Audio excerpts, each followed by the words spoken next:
نازل فرمایا جس میں ارشاد ہے قل یا عبادی الذین اسرفوا علی انفسہم لا تقنطوا من رحمت اللہ ان اللہ یغفر الذنوب جميعا انہ هو الغفور الرحیم۔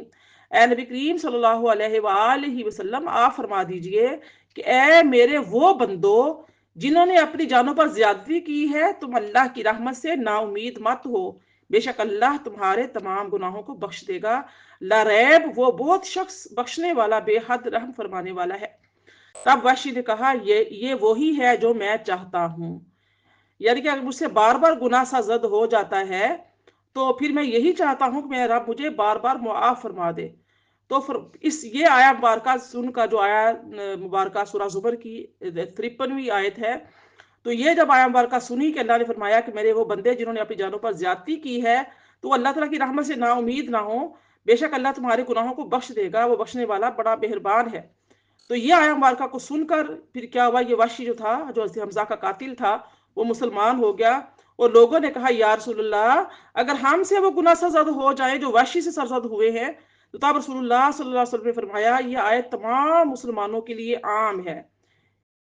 سبحان اللہ۔ تو اس حدیث سے رسول اللہ صلی اللہ علیہ وسلم کے خلق عظیم کا بھی اندازہ کیا جا سکتا ہے کہ جو آپ کے محبوب چچا کا قاتل تھا اس کو کس کوشش سے آپ صلی اللہ علیہ وسلم نے مسلمان کیا، وہ سوالات کرتا جا رہا تھا، اور دیکھیے کہ آپ صلی اللہ علیہ وآلہ وسلم کتنی تحمل مزاجی کا مظاہرہ کر رہے تھے، اور کس طرح آپ کے سامنے قرآن پاک کی آیات کو کھول کھول کر بیان فرما رہے تھے، اور اللہ تعالیٰ کی طرف سے بھی وحی کا نزول ہو رہا تھا، یہاں تک کہ اس نے اسلام کو قبول کر لیا۔ اس آیت سے یہ بھی ہمیں یہ معلوم ہوتا ہے کہ سب سے بڑا جو گناہ ہے وہ کیا ہے، اللہ تعالیٰ کے ساتھ کسی کو شریک کرنا۔ اس کے بعد کون سا گناہ ہے، کسی مسلمان کو ناحق قتل کرنا، اور اس کے بعد سب سے بڑا گناہ زنا کرنا ہے۔ تو حضرت عبداللہ بن مسعود رضی اللہ تعالیٰ اس بارے میں بیان فرماتے ہیں کہ ایک شخص نے پوچھا یا رسول اللہ کے نزدیک سب سے بڑا گناہ کون سا ہے؟ تو آپ نے فرمایا یہ کہ تم اللہ کے لیے کوئی شریک قرار دے، اس کی عبادت کرو حالانکہ اس نے تم کو پیدا کیا ہے۔ تو اسے پوچھا پھر کون سا گناہ سب سے بڑا ہے؟ تو فرمایا تم اپنے بیٹے کو اس خوف سے قتل کر دو کہ وہ تمہارے ساتھ کھانا کھائے گا،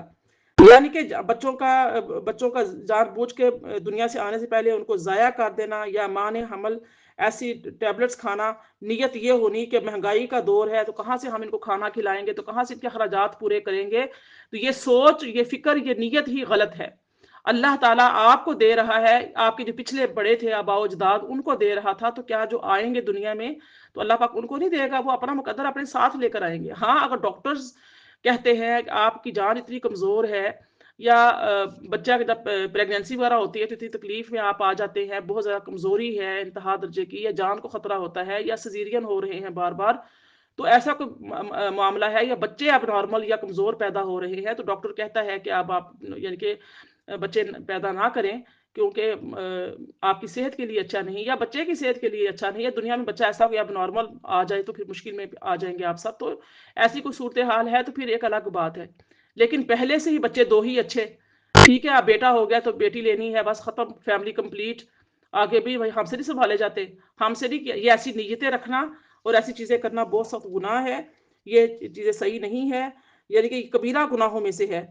اس نے پوچھا پھر کون سا گناہ زیادہ بڑا ہے؟ فرمایا تم اپنے پڑوسی کی بیوی سے زنا کرو۔ پھر اس کی تصدیق میں اللہ تعالیٰ نے سورہ فرقان کی آیت نمبر 68 کو نازل فرمایا۔ صحیح بخاری، صحیح مسلم، سنن ترمذی، سنن کبریٰ نسائی اور صحیح ابن حبان، مسند احمد میں یہ جو حدیث مبارکہ میں نے آپ کے سامنے بیان کی ہے اس میں نقل کی گئی ہے۔ تو اس آیت میں یہ بھی ثابت ہوا کہ اگر اللہ تعالیٰ کرم فرمائے تو نہ صرف یہ کہ وہ گناہوں کو معاف کر دیتا ہے بلکہ گناہوں کے بدلے میں نیکیاں عطا فرما دیتا ہے۔ حضرت ابو ذر رضی اللہ تعالیٰ عنہ بیان کرتے ہیں کہ نبی صلی اللہ علیہ وسلم نے فرمایا کہ میں اس شخص کو جانتا ہوں جس کو سب سے آخر میں دوزخ سے نکالا جائے گا، تو اس کو قیامت کے دن لایا جائے گا اور کہا جائے گا اس کے سامنے اس کے چھوٹے چھوٹے گناہ پیش کرو اور اس کے بڑے بڑے گناہوں کو مخفی رکھا جائے، اس کو چھپا لیا جائے بڑے بڑے گناہوں کو، پھر اس سے کہا جائے گا کہ تو فلاں فلاں دن یہ کام کیے تھے، تو وہ ان گناہوں کا اقرار کرے گا اور انکار نہیں کرے گا، اور وہ دل میں اپنے بڑے بڑے گناہوں سے ڈر رہا ہوگا، پھر کہا جائے گا اس کے ہر گناہ کے بدلے میں نیکی دے دو، تب وہ کہے گا اے میرے رب میرے تو اور بڑے بڑے گناہ ہیں جن کو میں یہاں پر نہیں دیکھ رہا۔ تو حضرت ابو ذر نے کہا کہ میں نے دیکھا کہ رسول اللہ صلی اللہ علیہ وسلم ہنس رہے تھے، حتیٰ کہ آپ کی داڑھیں ظاہر ہو گئیں، یہ بھی حدیث مبارکہ صحیح مسلم میں ہے، سنن ترمذی، مسند احمد، صحیح ابن حبان، مسند ابو عوانہ میں یہ حدیث مبارکہ رقم کی گئی ہے۔ حضرت ابو ذر رضی اللہ تعالیٰ عنہ بیان کرتے ہیں کہ مجھ سے رسول اللہ صلی اللہ علیہ وسلم نے فرمایا، تم جہاں کہیں بھی ہو اللہ سے ڈرتے رہو، اگر کوئی گناہ ہو جائے تو اس کے بعد کوئی نیکی کر لو، وہ نیکی اس گناہ کو مٹا دے گی، اور لوگوں کے ساتھ اچھے اخلاق کے ساتھ پیش آؤ۔ میری پیاری بہنوں، کبیرہ گناہ جو ہیں وہ صرف توبہ کرنے سے معاف نہیں ہوتے۔ جو کبیرہ گناہ ہوتے ہیں وہ معاف ہوتے ہیں جب تک وہ چھوڑے نہ جائے۔ اور گناہ کہتے ہیں اس چیز کو کہ جب انسان کا دل جو ہے یعنی کہ الاسم ما حاک فی صدرک وکرہت ان یعطل علیہ، گناہ کیا ہے کہ جس سے تمہارے دل میں خلجان پیدا ہو جائے کہ یہ میں نے کام کیا ہے، ایک ہلچل مچ جائے، ما حاک فی صدرک، تمہارے دل کا اطمینان مستنصر ہو جائے، یعنی کہ تمہارے دل کا جو اطمینان ہے وہ بکھر جائے، ایک ہیجان برپا ہو جائے کہ میں نے یہ کر دیا، مجھے یہ نہیں کرنا چاہیے تھا، اور معاشرتی سطح پر بھی اس کام کو برا جانا جائے، تو اسلامی معاشرہ بھی صحیح حکم لگاتا ہے کہ خیر کو خیر اور شر کو شر کہتا ہے، کہ اللہ تعالیٰ نے سورہ سمجھ میں فرمایا ہے، یعنی کہ وَنَفْسٍ وَمَا سَوَّاهَا فَأَلْهَمَهَا فُجُورَهَا وَتَقْوَاهَا۔ تو گناہ کرنا ایک تو ہوتا ہے گناہ جان بوجھ کر کرنا، پتہ ہے کہ گناہ ہے تو اتنی ڈٹائی کے ساتھ اس کو آگے بڑھ کر کرنا، ایک ہوتا ہے کہ پتہ نہیں تھا گناہ سرزد ہو گیا، تو جب پتہ چلا کہ یہ گناہ تھا میں کر بیٹھا تو اس پر کیا ہوا، تائب ہو گئے۔ لیکن اگر کبیرہ گناہ ہے اور پھر وہ اس پہ قائم ہے اور صرف تسبیحاں کر رہے ہیں، سبحان اللہ، الحمدللہ، یا استغفر اللہ استغفر اللہ، تو یہ تسبیح ایسے جو گناہ ہیں وہ معاف نہیں ہوتے۔ گناہ وہی معاف ہوتے ہیں جن پر آپ توبہ کرتے ہیں سچے دل سے، اور ان کو گناہوں کو چھوڑ دیتے ہیں، خواہ وہ چھوٹا ہو خواہ وہ کبیرہ ہو، یعنی کہ کبیرہ ہو یا صغیرہ ہو، تو جب تک آپ خود چھوڑتے نہیں تب تک کیا ہوتا ہے، وہ گناہ معاف نہیں ہوتے۔ اب آئیے دیکھیے آگے دیکھ لیجیے آیت نمبر جو ہے 71 کو دیکھ لیجیے، ارشاد ہوتا ہے وَمَا تَابَ وَعَمِلَ صَالِحًا فَإِنَّهُ يَتُوبُ إِلَى اللَّهِ مَتَابًا، اور جس نے توبہ کر لی اور نیک عمل کر لیا تو اس نے اللہ کی طرف رجوع کر لیا۔ آپ دیکھیں اس آیہ مبارکہ جو ہے، یہ جو آیہ مبارکہ 71 ہے، اس کا خلاصہ یہ ہے کہ جس نے توبہ کی وہ اللہ کی طرف توبہ کرتا ہے۔ اس لیے حضرت ابن عباس رضی اللہ تعالیٰ عنہما نے فرمایا کہ اس آیت کا یہ معنی ہے کہ اہل مکہ میں سے جو شخص ایمان لے آیا اور اس نے ہجرت کر لی اور اس نے قتل کیا نہ زنا کیا بلکہ نیک کام کیے اور فرائض کو ادا کیا، تو ان کی اللہ کی طرف سے سچی توبہ ہے۔ یعنی میں نے ان کو ان لوگوں پر فضیلت دی ہے جنہوں نے نبی صلی اللہ علیہ وسلم سے قتال کیا تھا اور حرام کاموں کو حلال کر دیا تھا۔ تو قفال اس کے بارے میں کہتے ہیں کہ یہ بھی ہو سکتا ہے کہ پہلی آیت ان لوگوں کے متعلق ہو جنہوں نے مشرکین میں سے توبہ کی ہو، اور دوسری آیت ان لوگوں کے متعلق ہو جنہوں نے مسلمانوں میں سے توبہ کی ہو اور توبہ کرنے کے بعد نیک عمل کیے ہوں، کیونکہ وہ بھی توبہ کرنے والوں کے حکم میں ہیں۔ اور ایک قول یہ ہے کہ اس آیت میں یہ بتایا گیا ہے کہ جس نے زبان سے توبہ کی اور توبہ کو پختہ کرنے کے لیے نیک عمل نہیں کیے تو اس کی توبہ نفع آور نہیں ہوگی، بلکہ جو توبہ کرے اور اس کے بعد نیک عمل کرے تو وہ اپنی توبہ کو اعمال صالحہ سے پختہ کر دیتا ہے۔ جب انسان کوئی برائی کر لے، کوئی سے گناہ سرزد ہو جائے تو وہ توبہ سچی کرے،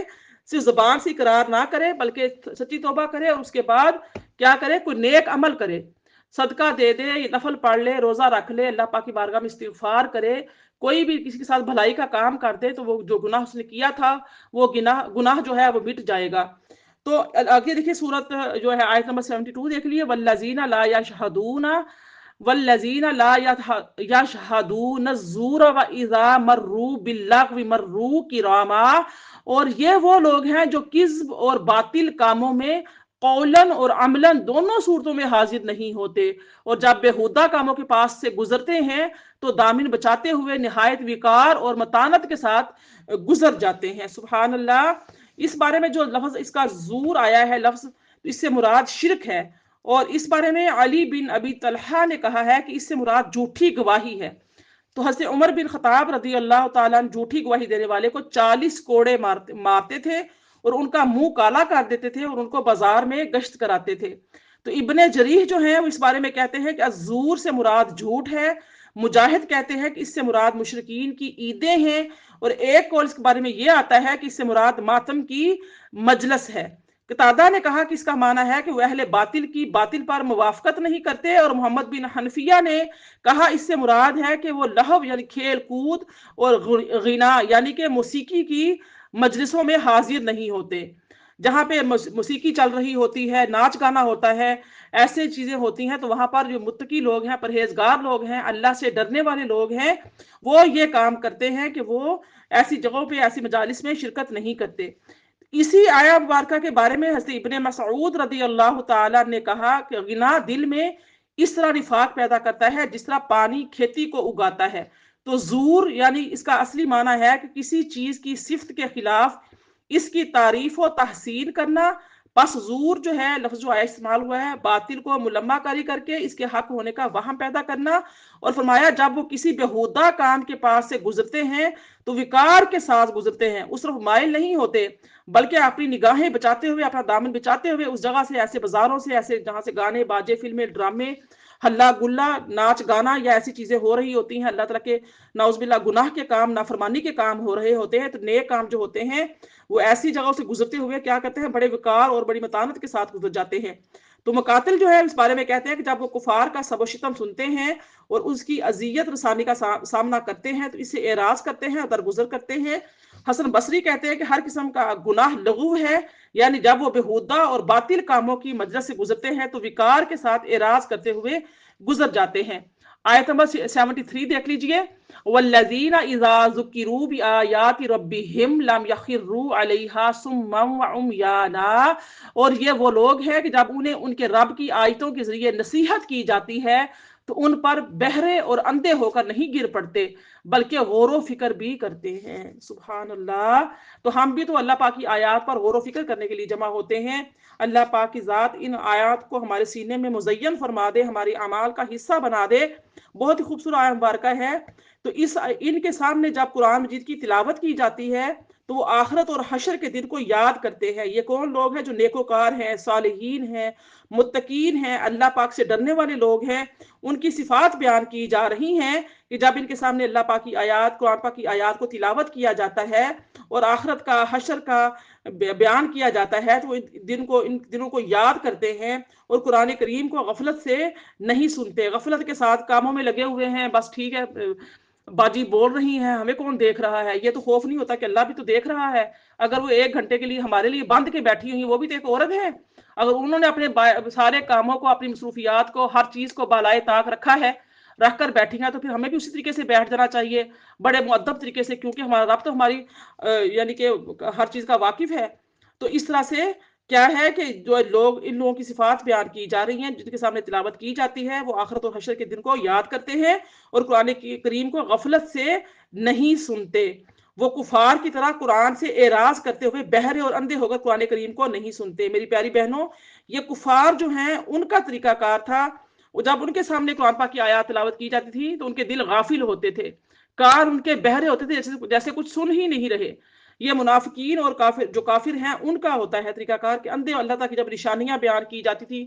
پیچھے آپ نے کتنے، ماشاءاللہ ہمارا 19واں پارہ سٹارٹ ہوا ہے، تو ہم نے کتنی اللہ تعالیٰ کی کائنات پر تدبر کیا ہے، غور و فکر کیا ہے، اللہ پاک نے کتنی چیزوں کو کھول کھول کر بیان فرمایا ہے، اللہ پاک کی کائنات کو۔ تو کیا ہم نے غفلت کے ساتھ غور و فکر کیا یا ہم نے اچھے طریقے سے دل کے ساتھ غور و فکر کیا؟ تو یہ کفار کا طریقہ ہوتا ہے، جب ان کے سامنے اللہ کی آیات کو تلاوت کیا جاتا ہے تو وہ بہرے اور اندھے ہو کر قرآن کریم کو نہیں سنتے۔ پھر جب ان کے سامنے اللہ تعالیٰ کی آیات کو تلاوت کیا جاتا ہے تو ان کے دل خوف زدہ ہو جاتے ہیں اور وہ روتے ہوئے سجدے میں گر جاتے ہیں اور ان آیات پر بہرے اور اندھے ہو کر نہیں گرتے۔ یہ بھی مومنین کی علامت بتائی گئی ہیں۔ ایسا نہیں ہوتا کہ قرآن مجید سننے کے باوجود وہ پہلی حالت اور اسی کیفیت میں بیٹھے رہیں اور ان پر قرآن کریم کی تلاوت کا کوئی اثر نہ ہوا ہو۔ یہ اس آیت کا مکمل تھا جو میں نے آپ کے سامنے بیان کیا۔ آیت نمبر 74 دیکھ لیجئے، والذین یقولون ربنا هب لنا من ازواجنا وذریاتنا قرۃ اعین واجعلنا للمتقین اماما۔ اور یہ وہ لوگ ہیں جو حضور باری تعالیٰ میں عرض کرتے ہیں، اے ہمارے رب، ہمیں ہماری بیویوں اور ہماری اولاد کی طرف سے آنکھوں کی ٹھنڈک عطا فرما۔ فرما اور ہمیں پرہیزگاروں کا پیشوا بنا دے، آمین۔ یہ بھی متقین کی یہاں پہ بتایا جا رہا ہے کہ جہاں متقین قرآن پاک کو غفلت کے ساتھ بھی سنتے، آخرت کو، حشر کو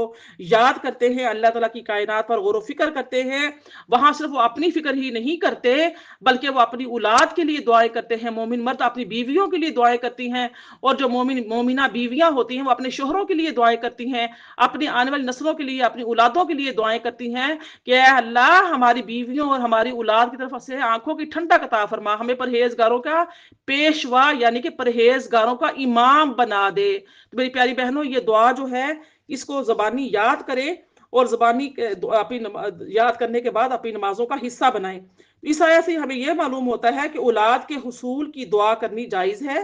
جیسا کہ قرآن پاک سورہ آل عمران کی آیت نمبر 38 میں بھی ہم پڑھ چکے ہیں، رب حب لی من لدنک ذریۃ طیبہ، اے رب مجھے اپنے پاس سے پاکیزہ اولاد عطا فرما، فہب لی من لدنک ولیہ، سورہ مریم میں بھی آیت نمبر 5 میں ہم نے پڑھا تھا، پس تو مجھے اپنے پاس سے وارث عطا فرما۔ اولاد کی طلب کرنا جائز ہے، اولاد کی طلب کرنی چاہیے، اللہ پاک سے ہی مانگنا چاہیے، لیکن اولاد نیک مانگنی چاہیے۔ نیک اولاد وہ جو آپ کی خدمت گزار ہو، جو اللہ اور اس کے رسول صلی اللہ علیہ وآلہ وسلم کی اطاعت گزار ہو۔ جب آپ اپنی اولاد کو دیکھیں، بچوں کو دیکھیں تو آپ کی آنکھیں ٹھنڈی ہو جائیں، آپ کا کلیجہ ٹھنڈا ہو جائے۔ ایسے دعائیں مانگیں، اللہ پاک سے نیک اولاد مانگے، کامل مکمل صحت مند تندرست ایمان والی اولاد مانگے۔ صرف یہ نہ کہے اللہ مجھے بیٹا دے دے، بیٹی دے دے، بیٹا دے دے، بیٹی دے دے، بس یہ نہ کریں۔ اللہ پاک نیک دے، زندگی والا دے، صحت والا دے، کامل مکمل دے۔ اللہ پاک اپنے سوسن کی غلامی عطا فرما، تیرے دین کے جھنڈے کو سر بلند کرنے والا ہو۔ ایسی اچھی اچھی اللہ پاک سے دعائیں مانگا کریں، اپنے پوتے پوتیوں کے لیے، نواسے نواسیوں کے لیے، اپنی اولاد کے لیے، جو جس عمر میں ہے، جس کو جو طلب ہے، اچھی اچھی نیتیں رکھا کریں، اچھی اچھی دعائیں مانگا کریں۔